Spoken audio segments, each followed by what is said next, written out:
What if your entire life's work, a legacy built over decades, could be wiped out with a single stroke of a pen for billionaire philanthropist Alistair Finch? That nightmare was seconds away from becoming a reality. The deal on the table was worth a staggering $200 million, a revolutionary investment promising to change the world. The man across from him was a trusted friend. The documents were vetted, and the pen was in his hand.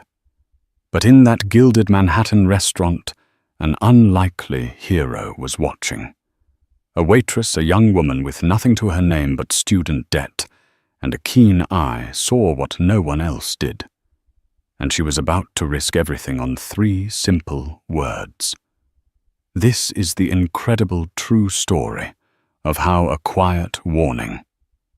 Don't sign that unraveled a masterful deception and saved a fortune. The Gilded Quill was less a restaurant and more a sanctuary for the titans who shaped New York City. Tucked away on a quiet street in the Upper East Side, its existence was a secret whispered among the city's elite. There was no sign, only a single lacquered black door and a discreet doorman who recognized guests not by their reservations, but by the weight of their influence. Inside, the world fell away. Walls were lined with dark mahogany and original Rothko paintings. The lighting was a soft, honeyed glow from crystal decanters, and the air hummed with the low murmur of billion-dollar deals and discreet society gossip. Clara Russo knew this hum well. To her, it was the sound of her tuition payments, her rent, on a tiny Brooklyn walk-up, and the ever-present crushing weight of her late father's medical bills. At 24, she was a third-year law student at Columbia, and this job, with its astronomical tips from patrons who wouldn't notice a missing $1,000, was her lifeline. She moved through the room with a practiced invisibility, her steps silent on the plush Persian rugs, her focus absolute. She wasn't just a waitress. She was a ghost, a silent observer in a world she could see, but never touch. Tonight, her station included Booth 4, the most coveted and private alcove in the restaurant. It was currently occupied by Alistair Finch. Even someone like Clara, who paid little attention to the Forbes list, knew who he was. Finch wasn't a brash tech mogul or a cutthroat hedge fund manager. He was old money, a man whose family had helped build the city's very foundations. Now, in his late 60s, he had a gentle, almost academic air about him. His wealth was a tool for his true passion philanthropy. The Finch Foundation was a global force funding everything from pediatric cancer research to art restoration projects in war-torn countries.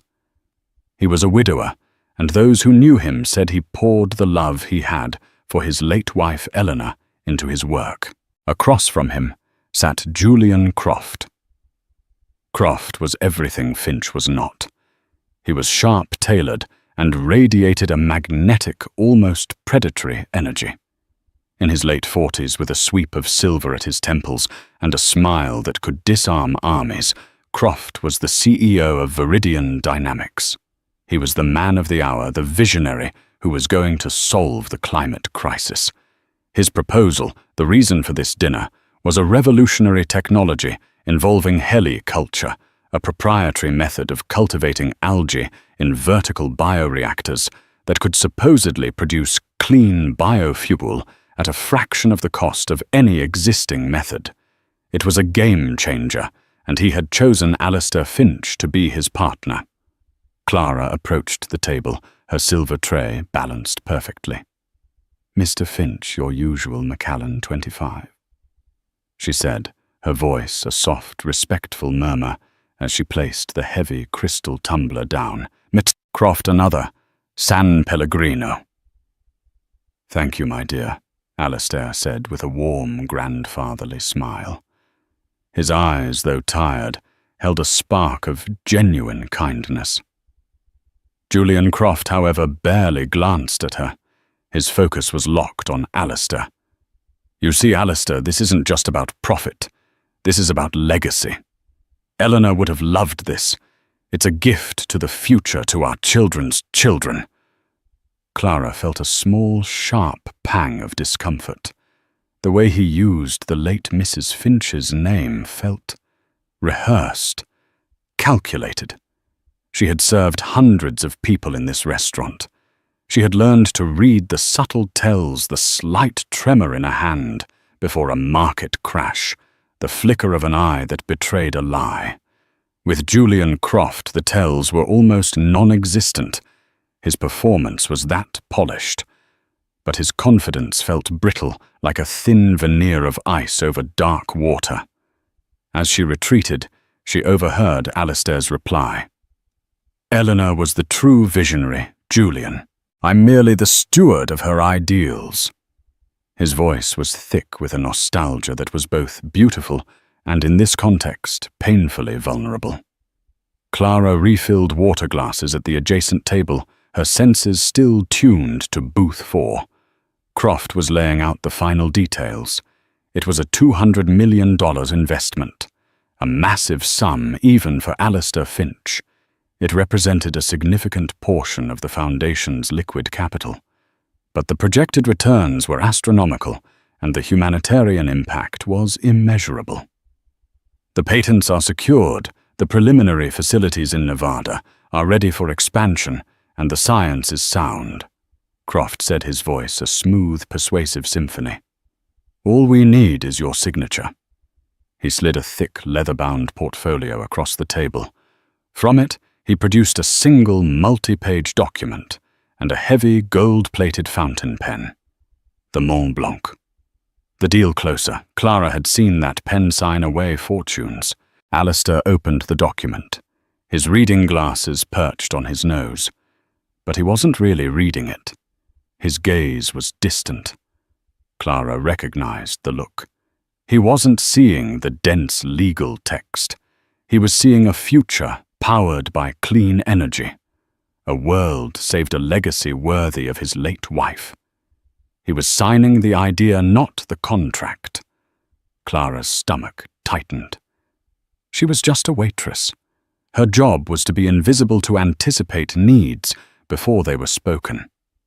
Refill a glass, clear a plate, deliver a check. Getting involved was not just discouraged. It was grounds for immediate dismissal.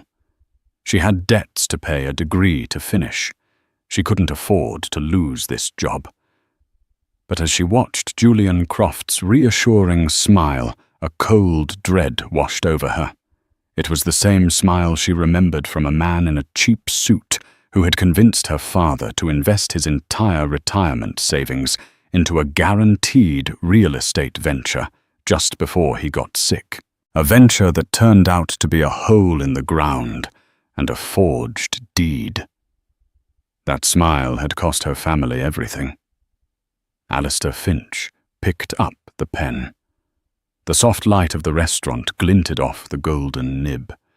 He uncapped it with a soft click that echoed in the silent booth, a sound of finality.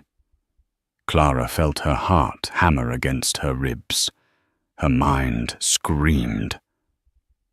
Say something. Do something. You're a law student. You know what happens to people who trust too much. But her feet felt cemented to the floor. This was Alistair Finch. He had teams of the best lawyers and accountants in the world. Who was she? A nobody. A ghost in a gilded cage. To interfere would be the height of arrogance and professional suicide. Alistair lowered the pen towards the signature line. The ink was about to flow.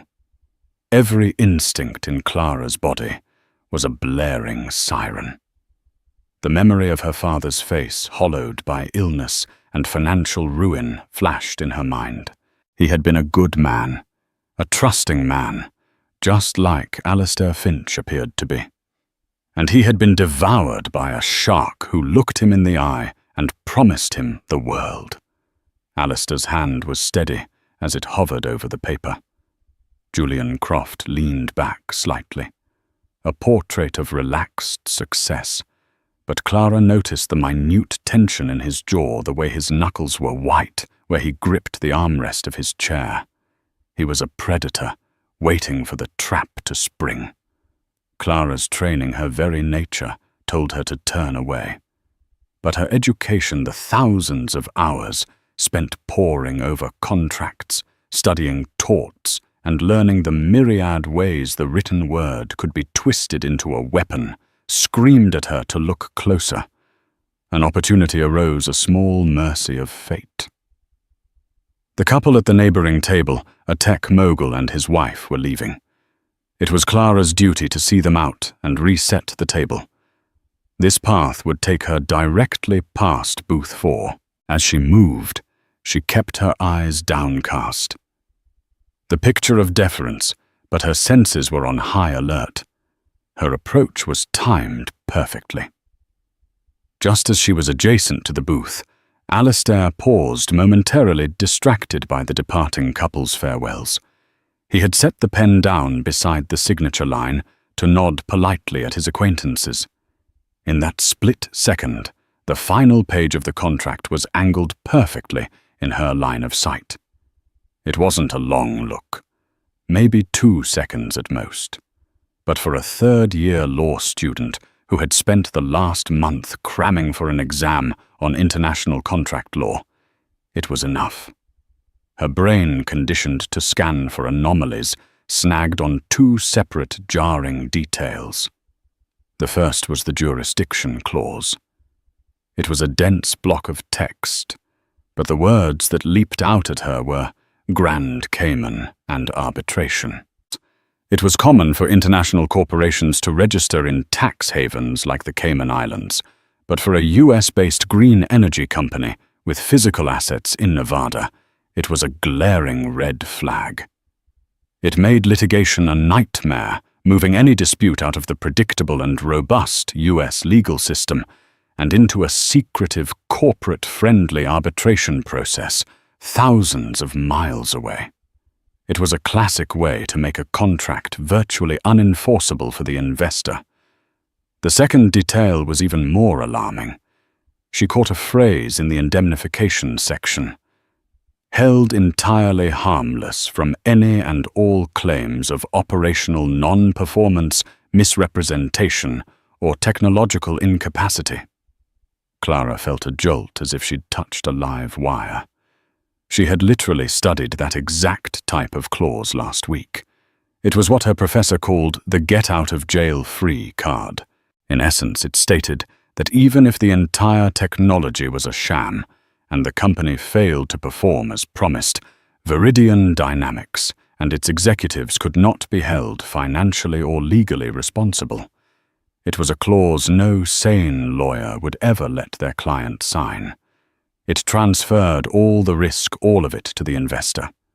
The couple had left. The brief distraction was over. Alistair Finch picked up the heavy gold pen once more. He smiled at Julian, a final trusting nod. "To the future, Julian," he said, his voice filled with hope. "To the future, Alistair," Croft replied, his smile widening. It didn't reach his eyes. Clara was frozen, standing by the now empty table, a linen napkin clutched in her hand. Her mind was a whirlwind. "It's not your business. You'll be fired. You'll be blacklisted. How could you possibly explain this? Excuse me, Mr. Finch. I happened to glance at your $250 million contract while clearing a table, and I, a part-time waitress, have found some issues your legal team missed. It was absurd, impossible, and yet the image of her father's signature on that fraudulent property deed burned in her memory. A simple scrawl of a pen that had unraveled a lifetime of hard work. The same pen, the same trust, the same devastating potential was happening right in front of her. She could feel the echoes of her own family's tragedy in the quiet, expensive air of the Gilded Quill. Alistair inhaled a preparatory breath before the final act. The nib of the pen touched the paper. In that infinitesimal moment, Clara's choice was made. The fears for her job, her tuition, her future were consumed by a singular, overwhelming conviction. She could not stand by and watch it happen again. Not this time. She took a single decisive step forward, breaking the invisible barrier that separated staff from clientele. Her voice, when it came out, was not a shout, but a clear, sharp, and shockingly loud utterance in the hushed restaurant. "Mr. Finch," she said, her tone cutting through the ambient calm. "Forgive me." Alistair looked up, startled, his hand frozen in place. Julian Croft's head snapped towards her, his charming facade instantly vanishing, replaced by a flash of pure, cold fury. Clara's heart was a drum solo against her ribs, but her eyes were locked on Alistair Finch's. She took another breath and said the 3 words that would change everything. "Don't sign that." The silence that followed Clara's words was not the polite hush of a fine dining establishment. It was a fractured, deafening void. Every quiet conversation in the room seemed to falter. The clinking of silverware stopped. Even the distant clatter from the kitchen seemed to have ceased. For a moment, all of the Gilded Quill was a tableau frozen in shock with Clara at its epicenter. Alistair Finch stared at her, his expression a mixture of profound confusion and bewilderment. The pen remained poised over the paper, a millimeter of ink away from disaster. Julian Croft was the first to recover. The mask of charm slammed back into place, but his eyes were like chips of ice.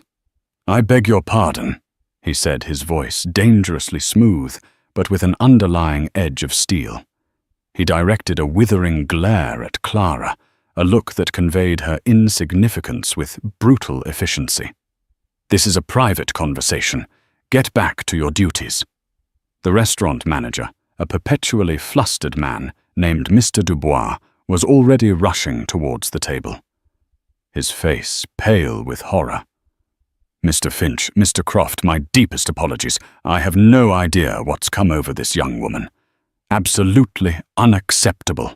She will be dealt with immediately." Dubois grabbed Clara's arm, his grip surprisingly strong. "You're fired. Get your things and get out. Now." But Clara stood her ground. She ignored Dubois's grip and kept her gaze fixed on Alistair Finch. She had crossed the Rubicon. There was no turning back now. Her job was gone. All she had left was the reason she'd thrown it all away. "Mr. Finch," she said again, her voice shaking slightly but holding its clarity. "Please, just 5 minutes. Let me show you what I saw. As a law student, I implore you." The mention of law student caused a flicker of something new in Alistair's eyes, a sliver of curiosity cutting through the confusion. Julian Croft scoffed a short, ugly sound of derision. "A law student. Oh, this is rich," he said, turning to Alistair with a dismissive wave of his hand. "A first year, no doubt, who thinks she's in a courtroom drama. Alistair, this is an embarrassment. Let's not allow this interruption to derail a momentous occasion." He gestured towards the contract, urging Alistair to complete the signature. Alistair, however, didn't move. He was a man who had built an empire not on impulse, but on careful observation of people. He had looked into the eyes of world leaders, desperate inventors, and brilliant scientists. And now he was looking into the eyes of a terrified waitress who had just willingly detonated her own life. What he saw there wasn't malice or insanity. It was a desperate, terrifying sincerity. He slowly, deliberately placed the cap back on the Mont Blanc pen and set it down. "What is it you think you saw, young lady?" Alistair asked, his voice quiet but firm, commanding the space around him. Before Clara could answer, Julian interjected, his voice rising in frustration. "Alistair, this is absurd. You're not actually going to listen to her, are you? This document has been reviewed by your own people, by Gavin Thorne himself." The mention of Gavin Thorne, Alistair's long-time, famously meticulous chief financial officer and trusted friend of 30 years, should have been the final word. It was meant to reassure Alistair and dismiss Clara completely. But for Alistair, it had the opposite effect. If Gavin had approved it, then any flaw would be impossible. Unless the flaw wasn't in the document itself, but in the trust he'd placed in others. "Let her speak, Julian," Alistair said, his tone leaving no room for argument. Julian Croft sat back, his face a thunderous mask of indignation. He crossed his arms, a clear signal that he was indulging this madness against his will. Mr. Dubois, seeing his cue from Finch, released Clara's arm, though he hovered nearby, wringing his hands. Clara's heart pounded. This was it. She had the flaw. "The jurisdiction and indemnification clauses, sir," she said, trying to keep her voice steady. "The contract defaults to arbitration in the Grand Cayman, making it incredibly difficult and expensive to litigate any dispute outside of a system that heavily favors the corporation. And the indemnification clause on the final page. It appears to absolve Viridian Dynamics of all liability for everything, including misrepresentation and technological failure. It puts 100% of the risk on the investor. On you, sir." She delivered the information concisely, exactly as she would have in a legal brief. She didn't add emotion or speculation. She just stated the facts as she saw them. The air grew thick with tension. Alistair Finch slowly picked up the document again. He was not a lawyer, but he was a shrewd businessman. He flipped to the last page, his eyes scanning the dense text. He might not have understood the precise legal ramifications, but he could read the words Clara had pointed out. Held entirely harmless. Operational non-performance misrepresentation. Julian Croft laughed, but it was a brittle, hollow sound. "A standard liability waiver, Alistair. Pure boilerplate. Your law student Waitress is making a mountain out of a molehill. It protects our intellectual property from frivolous lawsuits." "Frivolous lawsuits," Clara countered, emboldened now. "That clause could be interpreted to protect you, even if the technology doesn't work at all. It's not boilerplate. It's a kill switch for your obligations." Alistair looked from the page to Clara, and then to Julian. He saw Julian's forced smile and the sweat beading on his temple. He saw Clara's terrified but resolute expression. One was selling him a future. The other was trying to save him from it. He folded the document neatly in half. "I think," Alistair said, his voice deceptively mild, "that it might be prudent to have my primary legal counsel, not just my CFO's office, take one final look at this. It's a significant investment after all. A 24-hour delay won't hurt." Julian Croft's face, for the first time, lost all its composure. A flash of pure, unadulterated panic crossed his features before he could suppress it. "A delay, Alistair, that's not possible. We have deadlines obligations to our suppliers. The momentum is critical. We need to sign tonight." His insistence, the sudden desperate pressure, was the final confirmation Alistair needed. It was the classic tell of a con man who knows his window of opportunity is closing. Alistair stood up, placing a hand on Clara's shoulder. "Young lady, you may have just lost your job, but you have my full attention. Please come with me. We have something to discuss." He turned to Julian. "I will be in touch tomorrow, Julian. Thank you for dinner." Without another word, Alistair Finch, one of the wealthiest men in the world, guided the stunned, jobless Waitress out of the Gilded Quill, leaving Julian Croft sitting alone in the silent booth, the $200 million contract lying on the table like a ticking bomb. The ride in Alistair Finch's car was a surreal experience for Clara.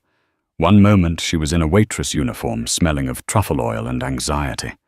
The next she was sitting on the impossibly soft leather of a custom Bentley Mulsanne, gliding silently through the streets of Manhattan.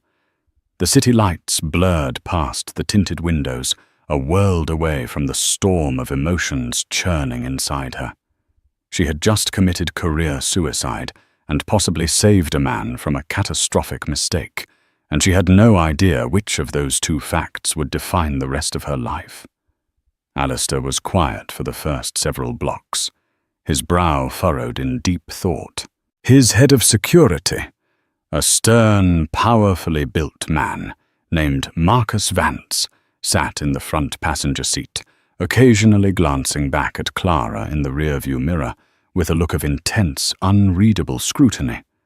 Finally, Alistair turned to her. "What is your name?" "Clara Russo, sir." "Clara Russo," he repeated, as if testing the weight of it. "You study law at Columbia, you said?" "Yes, sir. 3rd year. I work at the restaurant to cover my expenses." "And you risk a job that vital on a 2-second glance at a document?" Clara swallowed hard. "It wasn't just a glance, sir. Some phrases, they're designed to stand out if you know what to look for. They're alarm bells. My father, he lost everything to a man who used a contract with similar language. I suppose I'm sensitive to it." Alistair nodded slowly, a deep sadness in his eyes. "The world is full of sharks, Miss Russo, and sometimes even old fish like me forget how to spot them." He sighed, running a hand over his face. "I wanted to believe in this project so desperately, for my wife's legacy. It made me careless." He leaned forward. "Marcus, get me Gavin Thorne on the phone." Marcus dialed a number. A moment later he passed the phone back to Alistair. "Gavin." Alistair began his voice cordial but with an undercurrent of newfound caution. "I've decided to hold off on the Viridian signing. Something has come to my attention. Yes, I know you reviewed it. Just a final check. I'm sending a copy to Sullivan and Cromwell in the morning. A fresh pair of eyes. No need to discuss it further tonight. We'll speak tomorrow." He hung up, his expression grim. He was insistent, just like Julian. He said I was being paranoid. Alistair then turned his full attention back to Clara. "Miss Russo, you mentioned more than just the clauses. Was there anything else? Anything at all you noticed tonight? Any small detail?" Clara searched her memory, replaying the entire evening. "He was on his phone before you arrived," she recalled. "He was speaking quietly, but the restaurant was still empty. I think I heard him mention a name, another company. It was something like Orion Holdings. He said something about transferring assets once the ink was dry." Alistair's eyes sharpened. He looked at Marcus. "Orion Holdings. See what you can find. I want our top cybersecurity and private investigation teams on it. Dig. I want to know everything about Julian Croft, about Viridian Dynamics, and about this Orion Holdings." "Right away, sir," Marcus said, already typing into a secure tablet.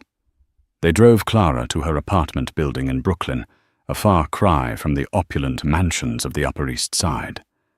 As she got out, Alistair stopped her. "Miss Russo," he said, his voice sincere.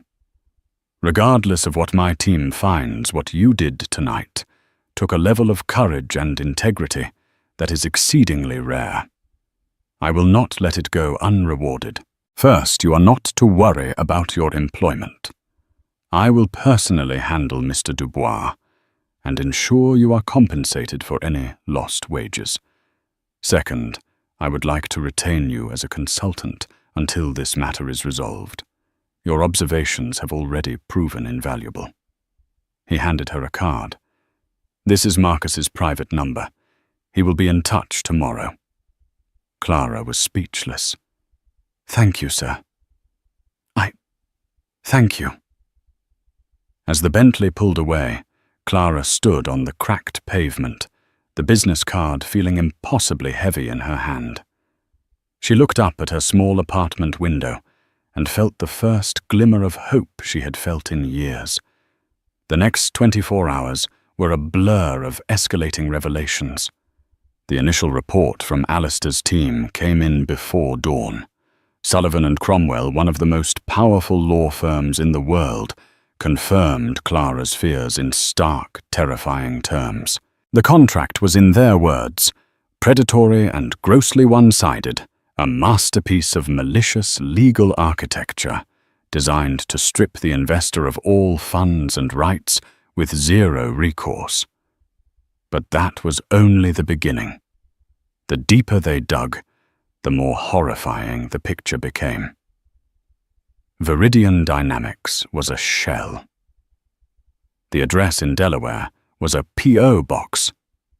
The preliminary facilities in Nevada were a cleverly staged set in a rented warehouse filled with props and paid actors posing as scientists for a video presentation Alistair had been shown. The patents, which had been the cornerstone of the deal, were forgeries skillfully copied from a defunct German company's research from the 1990s. The true bombshell, however, came from the name Clara had provided Orion Holdings. Marcus Vance called Alistair at noon the next day, his voice grim. "Sir, we have a problem. A big one. Orion Holdings is a shell corporation registered in Panama. It's a ghost, but we traced its digital payment signature. And we found it. It's the same signature used by a network of shell companies involved in the Leadenhall Capital collapse in London 6 years ago, a massive fraud case. The mastermind was never caught, but the authorities have a name for their primary suspect, a man named Julian Croft." Alistair felt the blood drain from his face. "So he's a professional. One of the best, it seems," Marcus confirmed. "He vanishes for years between jobs, new identity, new scam. He preys on wealthy philanthropic individuals. He finds their emotional weakness and exploits it. For you, it was your wife's legacy." But the final, soul-crushing piece of the puzzle came not from an investigator, but from Alistair's own bank. Following a hunch, he had them trace the source of the initial wire transfer that had set up the escrow account for the Viridian deal. The account was supposed to have been vetted by his CFO, Gavin Thorne. The bank executive called him back, his voice hesitant. "Mr. Finch, there's an anomaly. The routing for the Viridian escrow account. It was authorized with your CFO's highest-level security credentials. But the subledger indicates that once your $200 million transfer cleared, a series of hidden automated transfers were programmed to begin. The funds would have been sliced up and funneled through a dozen different accounts, all linked to Orion Holdings, within 60 seconds of the deposit. By the time you realized anything was wrong, the money would be gone. Untraceable." Alistair sank into his chair. The betrayal was a physical blow. Julian Croft was the weapon, but the man who had aimed it at his heart, the man who had opened the gates and lowered the defenses, was his trusted friend and advisor of 3 decades. Gavin Thorne. The man who had managed his finances, who had sat at his dinner table, who had been a pallbearer at Eleanor's funeral. The man who had insisted he was being paranoid. The scam wasn't just a stranger's con. It was an inside job. The revelation of Gavin Thorne's betrayal struck Alistair Finch with the force of a physical blow. The $200 million he had almost lost felt insignificant compared to the shattering of a 30-year friendship. Gavin had been more than a CFO. He was a confidant, a fixture in Alistair's life since they were both ambitious young men. He had helped Alistair build his philanthropic foundation, advised him on every major decision, and mourned Eleanor's passing alongside him. The idea that this entire time Gavin had been capable of such a profound and personal deception was almost impossible to comprehend. Alistair sat in his study, the room where he and Gavin had shared countless glasses of scotch and debated strategy and felt a cold, hollowing emptiness. Every memory was now tainted every past success suspect. How long had Gavin been planning this? What other small betrayals had he missed? Marcus. Vance stood by the window, his expression grim. "The evidence is overwhelming, sir. We've cross-referenced Gavin's travel logs. He's made 4 undocumented trips to the Cayman Islands in the last year. We've also uncovered encrypted communications between him and a burner phone registered to an alias we've now tied to Croft. Gavin was the architect. He identified you as the target. He fed Croft the personal details about Eleanor, about your passion for environmental causes, and he used his position to bypass the normal legal and financial fail-safes that would have flagged this deal." "Why?" Alistair asked, his voice barely a whisper. He was family. He wanted for nothing. "We believe it was a combination of greed and resentment," Marcus explained, pulling up a file on his tablet. "Gavin has significant gambling debts, mostly from high-stakes private poker games in Macau. We're talking millions. But more than that, our psychoanalyst consultant suggests a deep-seated inferiority complex. He saw himself as the brilliant mind behind your success, but he was always in your shadow. He lived off the salary you paid him while you were celebrated as the visionary. He wanted his own fortune, a legacy of his own, built on what he felt you owed him." The pieces clicked into place with sickening clarity. Gavin's subtle, resentful jokes about being just the bookkeeper. His increasing cynicism about Alistair's philanthropic projects. It had all been there, hidden in plain sight, but Alistair, blinded by friendship and trust, had refused to see it. The plan was now clear. They needed to act, but they needed to be smart. Croft and Thorne were a dangerous team. If they suspected the scheme was completely uncovered, they might vanish the chance for justice disappearing with them. The FBI's white-collar crime division was discreetly brought in, but they advised Alistair to proceed as if he were still considering the deal. They needed to catch both men, preferably together. An idea began to form in Alistair's mind, a risky, dramatic, but ultimately fitting plan. He wanted to confront them. He wanted to look them both in the eye. And he wanted to do it in the very place where the scheme had almost succeeded. He called Clara Russo. "Clara," he said, the use of her first name now feeling natural. "I need to ask for your help one more time. It may be dangerous, but your presence is crucial." He explained the plan. He would arrange another dinner at the Gilded Quill under the pretense of finalizing the deal. He would tell Julian Croft that his lawyers had suggested some minor face-saving amendments, but that he was prepared to sign. He would also insist that Gavin Thorne be present to oversee the final transaction. The bait was the $200 million, a prize too tempting for them to resist, even if they were suspicious. "The restaurant will be under surveillance," Alistair explained. "FBI agents will be posing as staff and patrons. Marcus and his team will be on site, but I want you there at the table with me." Clara was silent for a moment. "As a waitress, sir?" "No," Alistair said firmly. "As my new special advisor. You started this, Clara. I want you there to see how it ends."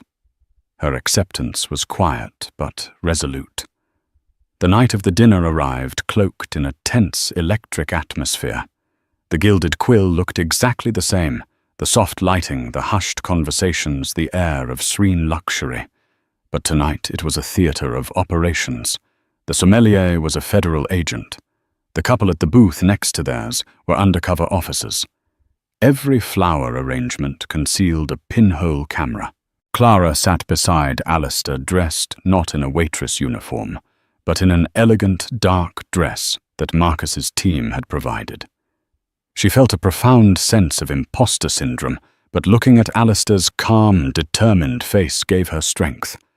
Julian Croft and Gavin Thorne arrived together. Croft was the picture of confidence, his earlier panic seemingly forgotten. He believed his pressure tactics had worked.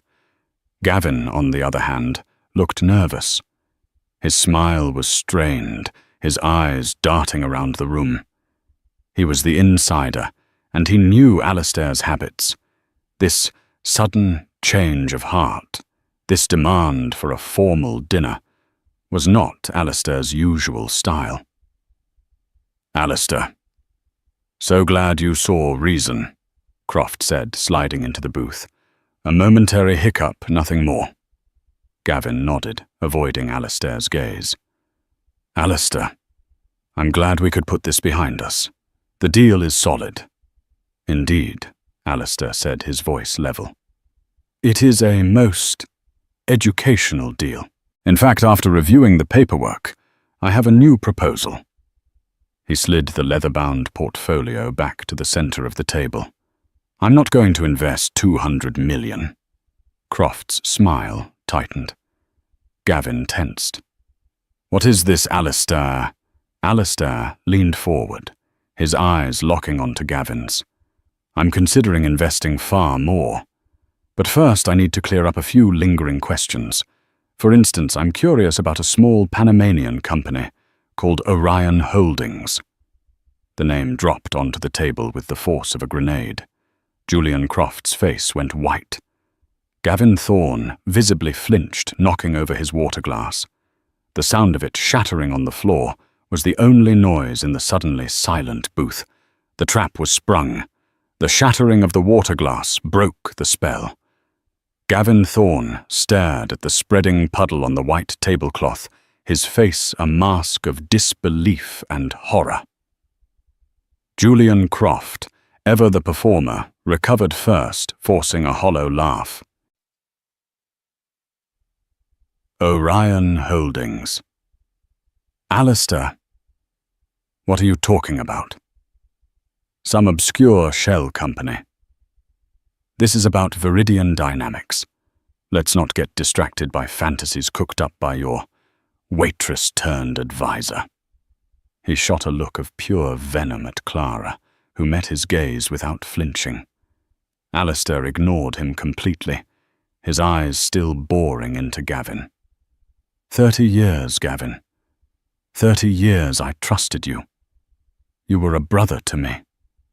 You sat at my table after Eleanor died, and you held my hand. And all the while you saw me as nothing more than a mark."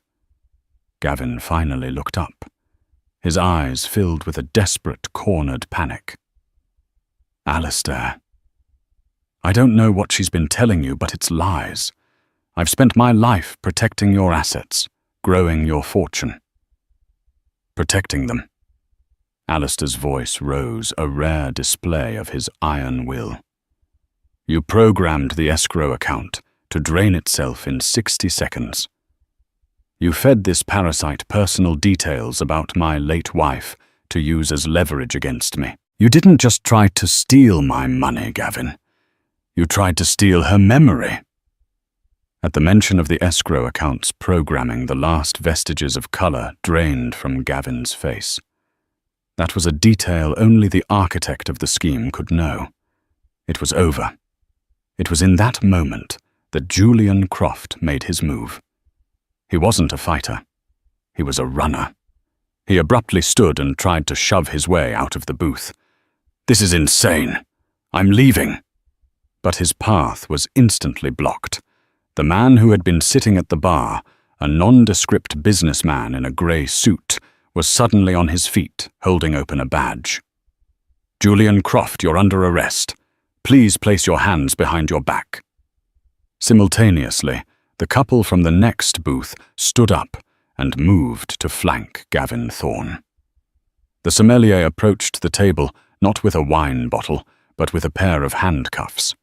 The Gilded Quill had transformed from a restaurant into a federal sting operation. Croft, realizing the futility, didn't resist. His entire demeanor collapsed, the charisma and confidence evaporating to reveal a hollow, defeated man. Gavin, however, began to crumble. "Alistair, please," he pleaded, tears welling in his eyes. "I was in debt. They were threatening me. I never wanted. Save it, Gavin," Alistair said, his voice cold with the pain of betrayal.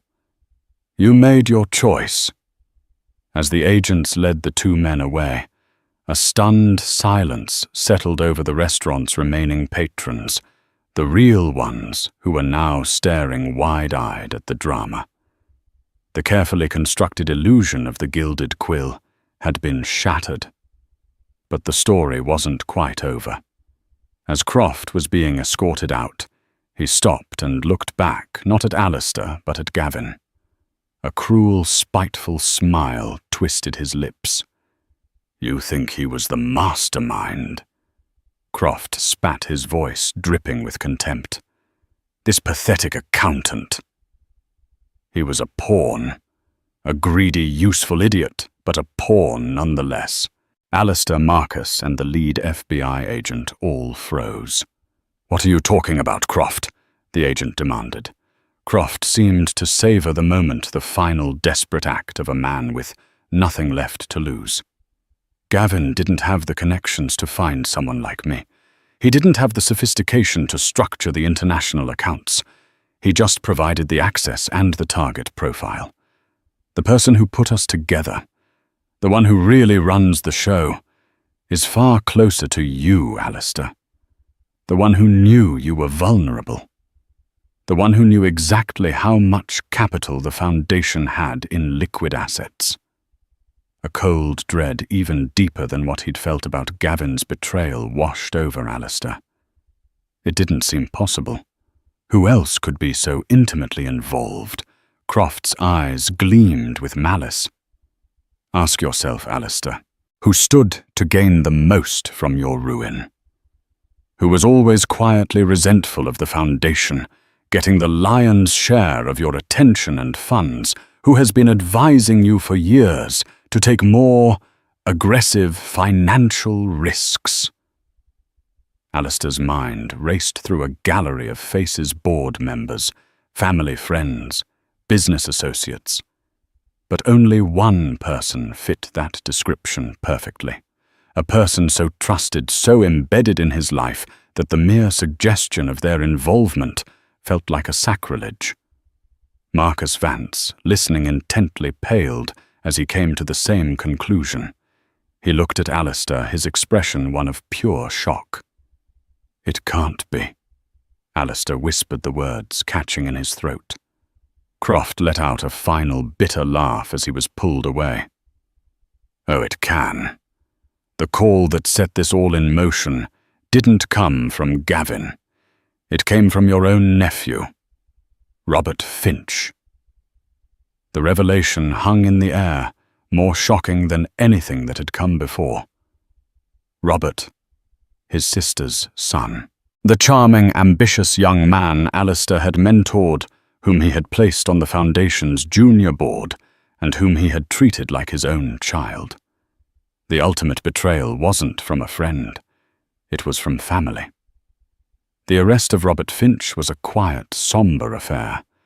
There was no dramatic confrontation in a restaurant. FBI agents apprehended him at his luxury apartment in Soho, a property Alistair had helped him secure as a graduation gift. The evidence, once they knew where to look, was damning. Encrypted emails, offshore bank accounts, set up in anticipation of the windfall, and a clear digital trail connecting him to the international syndicate Julian Croft worked for. Robert's motive was as old as time, a toxic brew of entitlement, greed, and burning resentment. He had grown up in the shadow of his uncle's immense success and philanthropic reputation. He saw the foundation not as a force for good, but as a colossal inheritance being given away to strangers. In his twisted view, the $200 million wasn't something he was stealing. It was something he was reclaiming.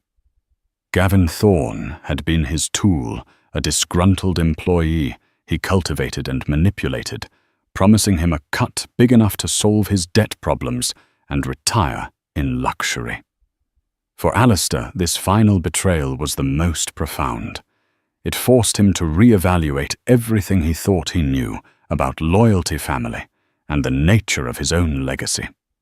The money had been saved, but he felt a poverty of the spirit that was far more devastating than any financial loss could have been. In the weeks that followed, as the legal proceedings began, and the full extent of the conspiracy was laid out in sterile federal documents, Alistair retreated from his public life. He walked the halls of his vast home surrounded by masterpieces of art, but felt no joy. The empire he had built felt like a fortress with traitors inside the walls. It was Clara Russo who helped bring him back. A few weeks after the arrests, he invited her to his office. Not the grand, intimidating one at the foundation, but a small personal study in his home filled with books and photographs of Eleanor. "I haven't properly thanked you," he said, his voice quiet. "You didn't just save my company, Clara. You saved me from my own blindness." "I just did what I thought was right," she replied simply. She looked different now, away from the chaos of the restaurant and the sting operation. She seemed younger, less burdened a student once more. "That's the point," Alistair said, a sad smile touching his lips. "Doing what's right has become a shockingly rare commodity. You had everything to lose and nothing to gain. Yet you acted. That's a form of wealth that can't be measured on a balance sheet." He slid a thick envelope across his desk. "This is not a reward because what you did cannot be repaid. Consider it an investment. It will cover the remainder of your tuition at Columbia Law, your living expenses, and remove the entirety of your family's debt. No strings attached. I want you to be able to focus on your studies, on becoming the kind of lawyer the world desperately needs." Clara stared at the envelope, her eyes welling with tears. It was more money than her family had seen in a lifetime. It was freedom. It was a future. I don't know what to say, Mr. Finch," she stammered. "Say you'll accept it," he said gently. "And say you'll accept one more thing. When you graduate, I want you to come work for the Finch Foundation, not as an advisor, but as the head of our new internal compliance and ethics division. I need someone at my side whom I can trust implicitly, someone with a strong moral compass and the courage to speak up no matter who is sitting on the other side of the table." For the first time in weeks, Alistair felt a genuine spark of his old enthusiasm.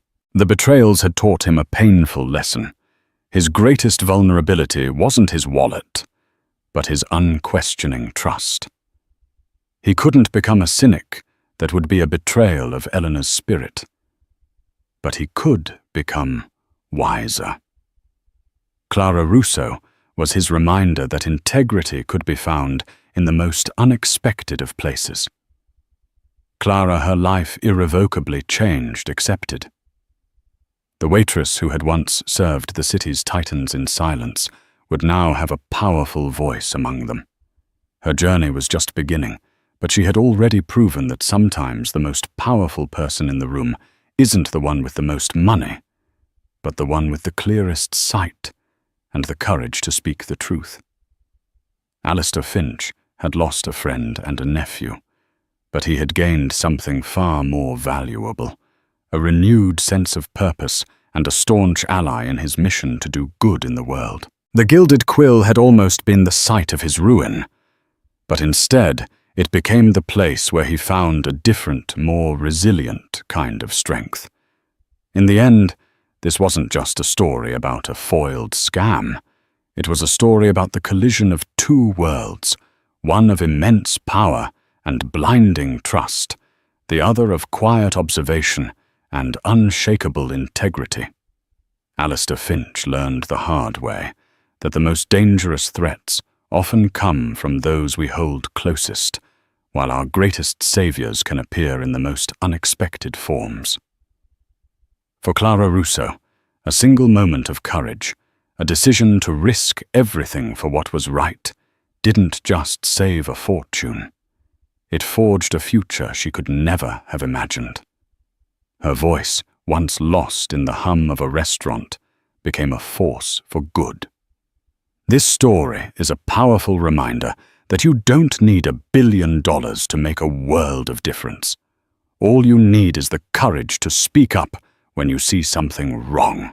If this story of courage and integrity moved you, please give this video a like to help us share it with more people. Subscribe to our channel and click the notification bell so you won't miss our next story about the hidden heroes and incredible events that shape our world. And please share this video with someone who needs a reminder that one person, one voice can truly change everything. Thank you for watching.